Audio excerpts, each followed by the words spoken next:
श्री कृष्ण के वाहन गरुड़ देव, इन्हें घमंड हो गया था कि इनके जितना तीव्र गति से कोई नहीं उड़ सकता। श्री कृष्ण के अस्त्र सुदर्शन चक्र, इन्हें घमंड हो गया था कि इनके जितना शक्तिशाली ना तो कोई अस्त्र है ना कोई शस्त्र, और इन्हें कोई परास्त नहीं कर सकता। श्री कृष्ण की दूसरी पत्नी सत्यभामा, सत्यभामा खुद को श्री कृष्ण की सबसे सुंदर और सर्वश्रेष्ठ पत्नी समझती थी। तब श्री कृष्ण एक लीला रचते हैं। गरुड़ से कहते हैं कि जाओ और हनुमान जी जहां कहीं भी हों उनसे जाकर कहो कि भगवान राम ने आपको याद किया है और उन्हें साथ में ले खड़ाओ। और सुदर्शन चक्र से कहते हैं कि तुम महल के द्वार पर पहरा दो और मेरी अनुमति के बिना किसी को अंदर मत आने देना, चाहे फिर वो कोई भी हो। गरुड़ देव हनुमान जी के पास पहुंचते हैं और कहते हैं कि भगवान श्री राम ने आपको द्वारका नगरी में मिलने के लिए बुलाया है। ये बात सुनते ही हनुमान जी एक छलांग में द्वारका पहुंच जाते हैं। द्वार पर उन्हें सुदर्शन चक्र मिलते हैं और कहते हैं, भगवान की आज्ञा के बिना मैं तुम्हें अंदर नहीं जाने दूंगा।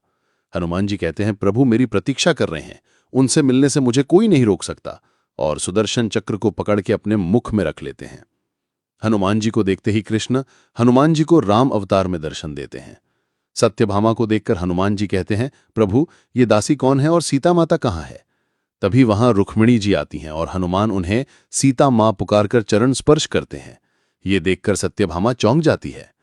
तभी गरुड़ देव वहां पहुंचते हैं और हनुमान जी उनसे पहले वहां पहुंच गए हैं, ये देखकर आश्चर्यचकित हो जाते हैं। तभी कृष्ण हनुमान से पूछते हैं कि हनुमान तुम्हें द्वार पर किसी ने रोका नहीं?